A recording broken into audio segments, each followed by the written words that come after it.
Keliningiz indinga chiqadi kasalxonaga. Unaqa bo'lsa bolani menga tashlab keta qol o'g'lim. Yo, o'zim eplayman, xavotir olmang. Mana qizim. Eploliysanmi ishqil? O'tir ke. Bir kecha hech narsa qilmaydi. Ja bo'lmasa, ertaga ishga ketishimda tashab ketaman, xo'p ona? Mayli bolam. Bo'pti, onam, xavotir olmang. Biz yaxshimiz. Uxlaymizmi? Endi uxlaymiz-a? Ke, abo qilamiz.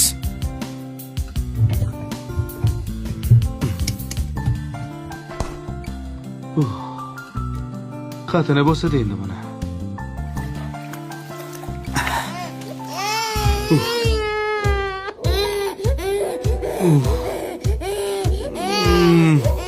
Hozir qizim, hozir.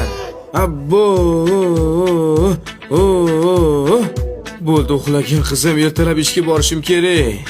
Majlisga kechga qolmayman, xavotir olma. Safiyani uxlatdingizmi? Ha, Safiyani hozir uxlatdim, xavotir olma onasi.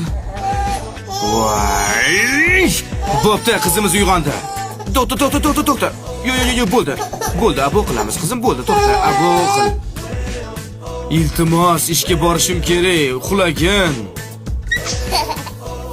Voy! To'xta! Voy!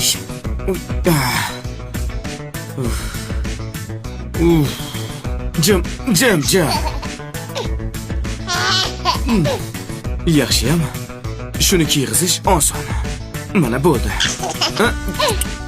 Bo'ldi. Mana. Ana.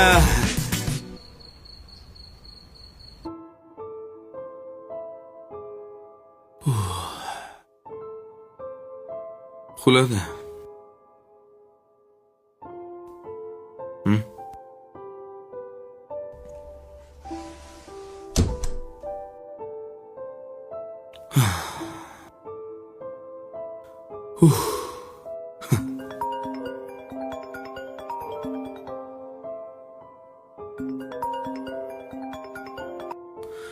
Labbay onajonim. O'g'lim, yaxshi o'tiribsizlarmi? Qiynalmayapsanmi? Qiynaldim. Voy bolam, aytdim ko'pga bergin deb. Savol bersam maylimi ona? Mayli bolam, bera qol. Meni ham shunaqa har kuni qiynalib, tunlari uyqungizdan voz kechib katta qilganmidingiz? Nega buni so'rayapsan? Men o'zim shundoq katta bo'lib qolganman deb o'ylar ekanman. Men bir kechaga chida olmadim. Siz qanaqa qilib shuncha yil chidagansiz? Ko'zi ko'r o'g'lingizni kechiring. Ba'zida sizga ovozimni baland ko'targanim uchun kechiring.